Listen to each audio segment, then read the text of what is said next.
Bismillahirrahmanirrahim. Assalamualaikum warahmatullahi wabarakatuh. Eh, Pada kesempatan kali ini saya akan mempresentasikan mata makalah mengenai pemikiran filsafat sosial Saint Thomas Aquinas dalam mata kuliah filsafat sosial. Nah, pemikiran sosial di mana di dalamnya termasuk pemikiran tentang manusia secara individu, kelompok, moral dan hukum telah dimulai sejak zaman Yunani kuno. Heraklitus pada kurang lebih abad ke-5 sebelum Masehi telah memulai penyelidikan tentang manusia dengan menegaskan dalam suatu ungkapan Elizaman Emeton, aku mencari diriku sendiri. Dalam konteks ini, Heraklitus dianggap telah mengawali pentingnya pembahasan manusia dalam arti individu maupun sosial, meskipun dalam pembahasannya masih tidak bisa dipisahkan dari pembahasan alam fisika. Dengan mengatakan bahwa alam semesta itu pantarei eudaimene, selalu dalam keadaan berubah. Saint Thomas Aquinas membela akal dan mencari kebenaran berdasarkan pengetahuan manusia yang jujur, murni, dan terpercaya. Ia membela akal dan wahyu dalam bidangnya sendiri-sendiri. Manusia wahyu berwibawa dalam wilayahnya sendiri, begitupun dengan akal yang dianggapnya memiliki kewibawaan dalam wilayahnya sendiri. Berangkat dari titik pangkal pemikiran Thomas Aquinas tadi, kita bisa memaknai bahwa manusia dengan akalnya dapat mengenal Allah dengan cara mengemukakan pertanyaan-pertanyaan mengenai dunia dan mengenai manusia sendiri. Nah, berikut adalah biografi dari Saint Thomas Aquinas. Thomas Aquinas lahir dari keluarga bangsawan Aquinas di Roccasecca, tidak jauh dari Napoli pada daerah di Italia. Pada akhir tahun 1225 atau awal 1226, Thomas Aquinas merupakan anak bungsu dari bangsawan Landulf van Aquino. Ibunya mempunyai hubungan keluarga dengan Kaisar Frederick II yang pada waktu itu berkuasa. Pada tahun 1274, Thomas diundang oleh Paus Georgius X untuk mengikuti konsili di Lyon. Dalam perjalanan ke konsili tersebut, kepalanya terbentur atau terantuk ranting dan atau bisa dibilang batang pohon gitu, dan segeranya ia meninggal. Peristiwa tersebut terjadi pada tanggal 7 Maret 1274 di Fossa Nuova yang tidak jauh dari kota kelahirannya. Ia meninggal dalam umur kurang lebih 40-an atau kurang dari 50 tahun.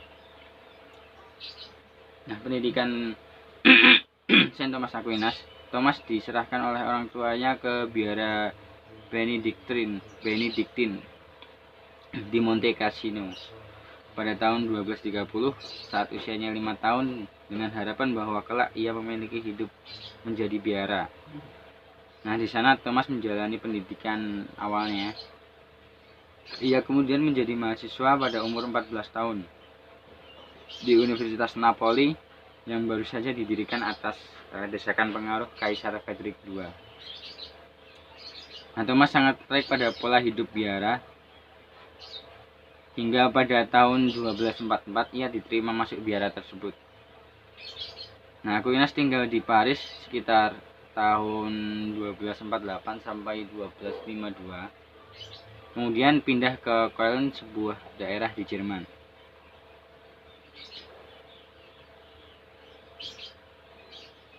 Nah, riwayat hidup Saint Thomas Aquinas pada tahun 1252 sampai 1256, Thomas mengajar di Paris walau tanpa gelar sebagai magister atau master. Pada tahun 1259, Thomas dipindahkan atau ditugaskan ke Italia. Di sana ia mengajar teologi sambil membantu di lembaga pengadilan kepausan sampai tahun 1268. Nah, ia mendampingi Paus Alexander IV di Anagni, nah, dan Paus Urbanus IV di Orvieto, dan di Roma pada tahun 1265 sampai 1267.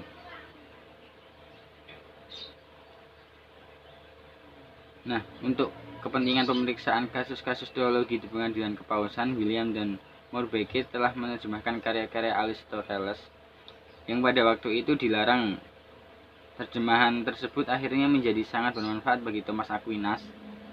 Sejak 1269 hingga 1272, Thomas Aquinas kembali ke Paris dan kembali menjadi akademisi.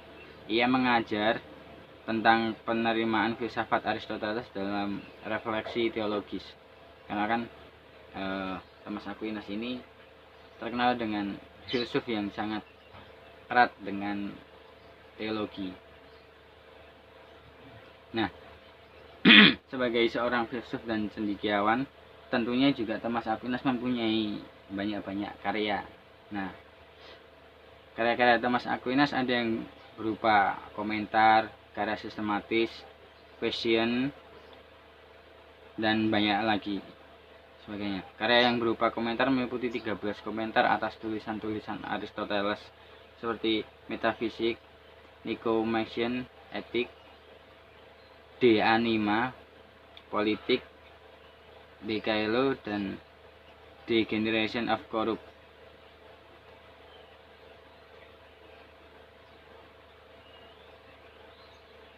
Nah, ketika untuk pertama kalinya ia ditugaskan di Italia, ia menulis Summa Contra Gentilis yang berisi tentang bahwa orang beriman haruslah siap untuk mempertahankan keyakinan imannya melalui diskusi dan dialog dengan mereka yang berkeyakinan berbeda.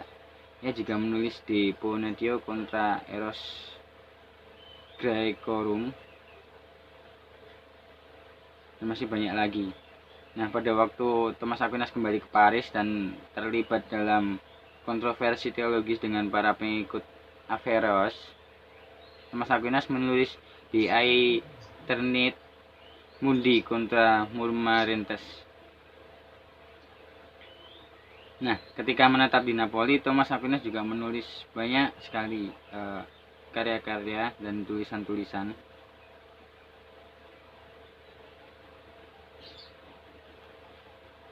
Karya terakhirnya yang berjudul Compendium Theology ditulis sejak tahun 1268 di Paris, tapi belum terselesaikan sampai ia wafat. Nah, pemikiran Saint Thomas Aquinas. Saint Thomas Aquinas dikenal sebagai seorang tokoh pemikir saleh dari abad pertengahan. Thomas Aquinas mengembangkan teori moralnya atas dasar kesimpulan-kesimpulan teologis. Thomas Aquinas berpendapat bahwa tidak ada negara yang mempunyai kekuasaan absolut. Aristoteles menegaskan bahwa negara secara langsung harus mencukupi semua kebutuhan manusia. Bagi Aquinas, tujuan akhir manusia adalah mencapai Tuhan, dan tujuan supranatural ini tidak dapat dicapai oleh dan bisa dicapai melalui negara, ya. Akan tetapi hal tersebut bisa dicapai melalui bimbingan oleh gereja. Nah, gereja menurut Thomas Aquinas adalah sebuah institusi yang bekerja melalui berbagai negara.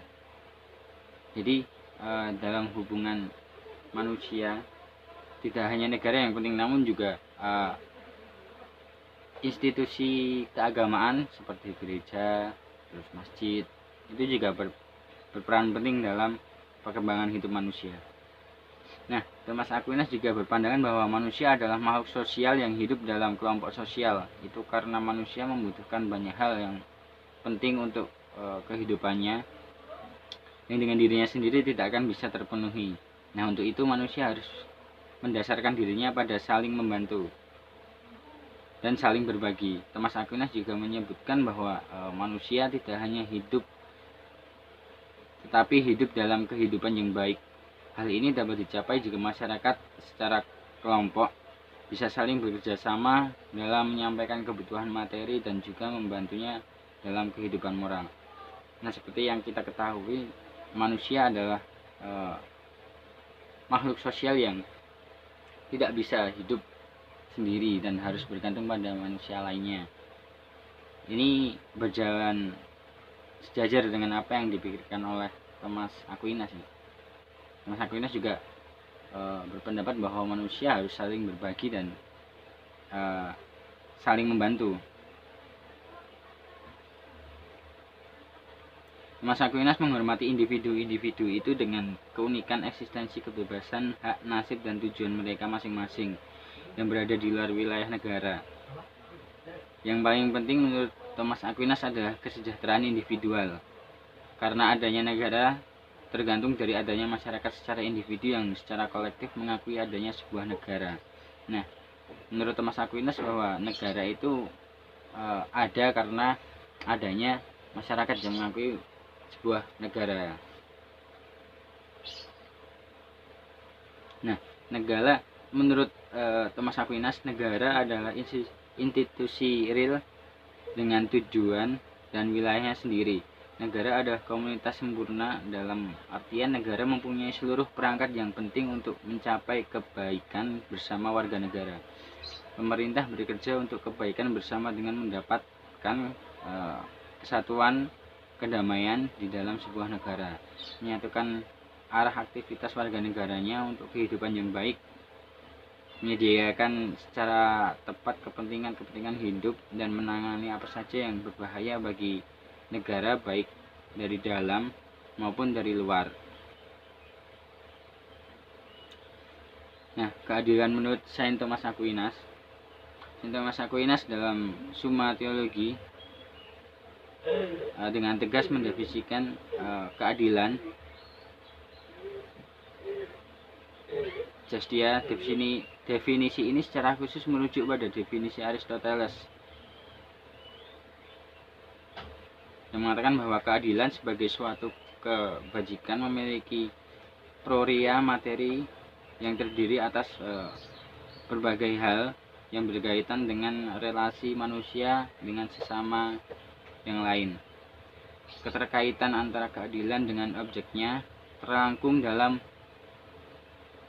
ungkapan is sum unic tribuns, memberikan kepada setiap orang apa yang menjadi haknya. Poin penting berikutnya yang terkandung dalam definisi keadilan adalah menyebutkan hak dalam pandangan Thomas Aquinas dipandang sebagai objek properium atau objek utama dari keadilan. Hal ini menunjukkan bahwa tindakan atau pelaksanaan keadilan itu seharusnya didahului oleh tindakan lainnya dengan tegas menunjukkan hak seseorang untuk melakukannya. Nah, dari sini dapat disimpulkan bahwa hak dan keadilan itu mempunyai hubungan yang erat satu sama lain. Hak itu dimiliki oleh setiap individu melekat pada kodrat manusia sendiri. Jadi semata-mata bukan berasal dari luar diri manusia.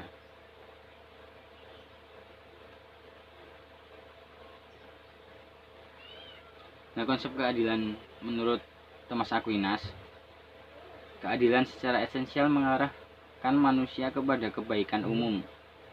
Karena merujuk pada relasi sosial antar individu, segala kebajikan dapat menyinggung pada keadilan sejauh ia terarah kepada bonum commune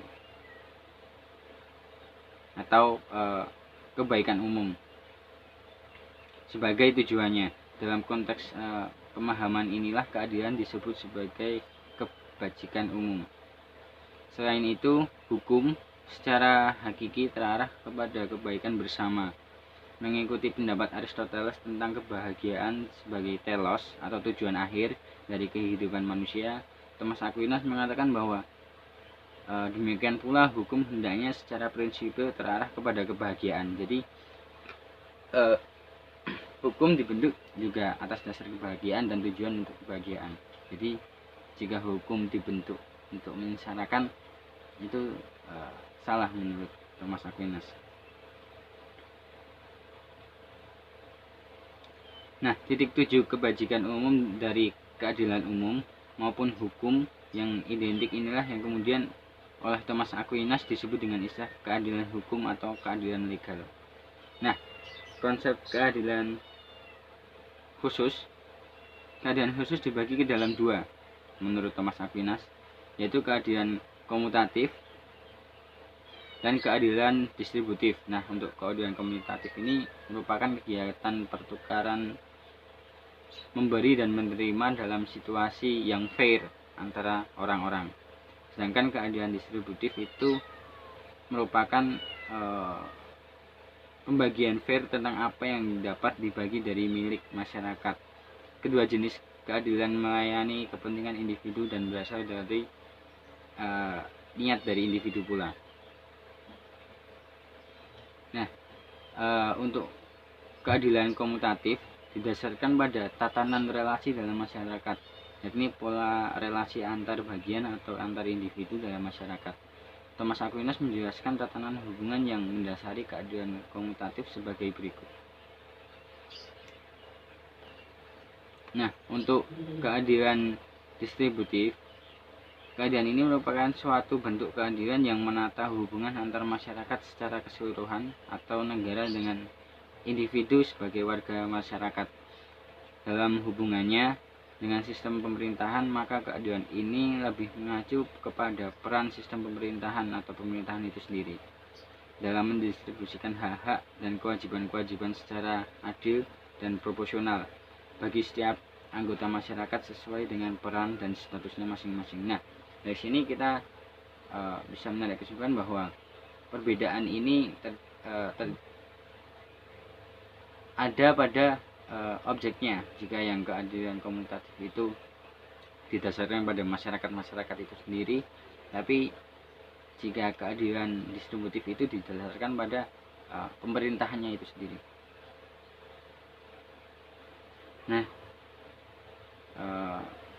kesimpulannya adalah seperti yang sudah diterangkan di atas, bahwa Saint Thomas Aquinas adalah seorang pemikir yang saleh. Maka dari itu pemikirannya tentang filsafat pasti tidak jauh dari pemikiran teologisnya.